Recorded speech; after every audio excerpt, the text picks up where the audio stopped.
প্রাথমিক সঙ্গীত ও শরীর চর্চার শিক্ষক নিয়োগ দেওয়ার সিদ্ধান্ত বাতিল করেছে সরকার।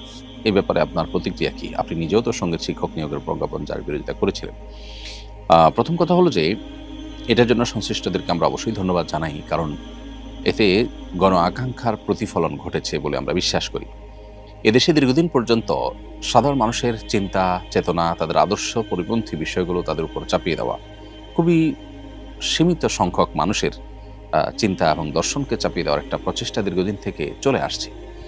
এদেশের প্রায় ৮০% বেশি মানুষ আমাদের ধারণা মতে তাদের সন্তানদেরকে নিজ গরজে, নিজ খরচে, নিজ উদ্যোগে ধর্মীয় শিক্ষা দিয়ে থাকেন। এখান থেকে কিন্তু মানুষের আকাঙ্ক্ষা এবং প্রত্যাশা পরিষ্কার যে মানুষ ধর্মীয় শিক্ষা দিতে চায়। কিন্তু প্রাথমিকে ধর্মীয় শিক্ষক নিয়োগ দেয়নি সরকার, কোনো সরকারই দেয়নি।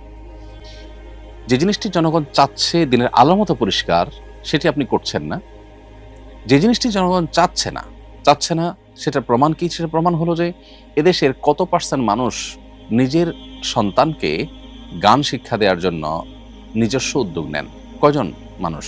অভিভাবকদের মধ্যে পার্সেন্টেজে আমরা কি 1%ও আনতে পারবো? তার মানে কি দাঁড়ালো? যে সন্তানকে গান শেখানো হোক স্কুলে, এটা এদেশের বেশিরভাগ মানুষ চায় না। তাদের অ্যাপ্রোচ থেকে বোঝা যায় পরিষ্কার। তারপরও আপনি সেটা চাপিয়ে দিচ্ছেন।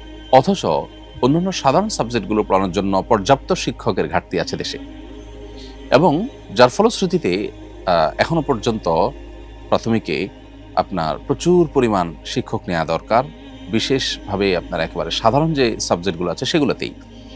সেগুলো না করে আপনি বরং যেটা জনগণের কোনো প্রত্যাশা নেই, আকাঙ্ক্ষা নাই, কোনো ডিমান্ড নাই, একেবারেই বাম ঘেঁষা এবং আপনার জনগণ থেকে বিচ্ছিন্ন যে মানুষগুলো, তাদের কিছু মানুষের আর্গুমেন্ট থাকে যারা পশ্চিমাদের বিভিন্ন এজেন্ডা বাস্তবায়ন করার জন্য কাজ করে থাকে, সেটাকে বাস্তবায়ন করার জন্য যারা এরকম উদ্যোগ গ্রহণ করেছে সরকার উচিত তাদেরকে বিচার আওতায় আনা, তাদেরকে জিজ্ঞাসাবাদের মুখোমুখি করা, কেন তারা এটা করেছে, কার কাছ থেকে কত টাকা খেয়ে তারা এটা করেছে, সেটি বরং বের করা দরকার।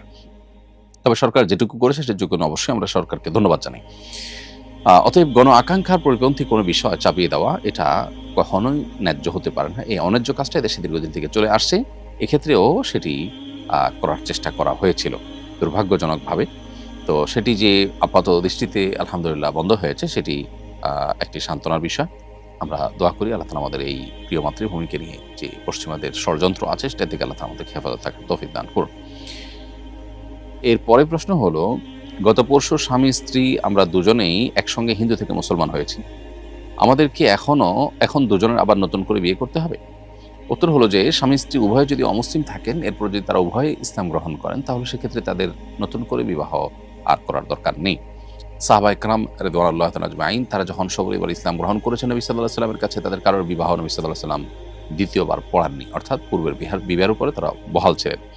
যদি এমন হতো যে স্বামী স্ত্রীর একজন অমুসলিম থেকে গেছেন আর একজন মুসলিম হয়ে গেছেন, অনেক সময় পর তিনি মুসলমান হয়েছেন, তাহলে সেক্ষেত্রে এই যে দুজন দুই ধর্মের, এক্ষেত্রে তাদের মধ্যে বিশেষ করে একজন মুশরিক আর একজন মুমিন যখন হন, তখন তাদের মধ্যে আর বৈবাহিক সম্পর্ক থাকে না। এখানে আপনাদের বিবাহ নবায়ন করবার কোনো প্রয়োজন নেই, কারণ দুজনে একসাথে ইসলাম গ্রহণ করেছেন। শরিয়ার মাসআলা হলো এরকম ক্ষেত্রে আগের বিবাহটাই যথেষ্ট হবে। এরপরে প্রশ্ন হলো, আমার স্বামী গরুর ব্যবসা করেন, তিনি মালিকের কাছ থেকে চুক্তিভিত্তিক গরু নিয়ে আসেন, পরে বিক্রি করে মালিকের টাকা পরিশোধ করে দেন। এই সময়ের মধ্যে যদি গরুটি গাভী হয়, তাহলে আমরা দুধ দহন করে তা বিক্রি করি, নিজেরাও খাই। আর যদি ষাঁড় হয়, তাহলে অন্যান্য সুবিধাগুলো ভোগ করে থাকি। বিক্রি করার এই সময়ের মধ্যে কি এ ধরনের ফায়দা ভোগ করা আমাদের জন্য জায়েজ হচ্ছে? উত্তর হলো যে আপনার স্বামী মূল মালিক থেকে ক্রয় করে আনেন। এরকম যদি হয়, তাহলে সেক্ষেত্রে আপনার স্বামী গরুর মালিক হয়ে যাবেন, এবং সেক্ষেত্রে তার জন্য এগুলো জায়েজ আছে, অর্থাৎ গরুর থেকে গরুর দুধ দোয়া বা এই টাইপের যত সুবিধা আছে সেটা ভোগ করা আপনার জন্য জায়েজ আছে। আর যদি সম্পূর্ণ ক্রয় বিক্রয় সম্পন্ন না হয়, এমন হতে পারে যে ক্রয় বিক্রয় সম্পন্ন হয়েছে, আপনার মূল্য তিনি পরে পরিশোধ করবেন, বাকিতে কিনেছেন, এরকম যদি হয়, তাহলে তার জন্য তো এই গরুর দুধ দহন করা এবং গরু দ্বারা অন্যান্য বেনিফিট নেওয়া জায়েজ আছে। ব্যাপারটা যদি সেরকম না হয়, বরং বিক্রিটাই পূর্ণাঙ্গ না হয়, ঝুলন্ত থাকে, তাহলে সেক্ষেত্রে আপনার স্বামীর জন্য এটা ভোগ করা জায়েজ হবে না।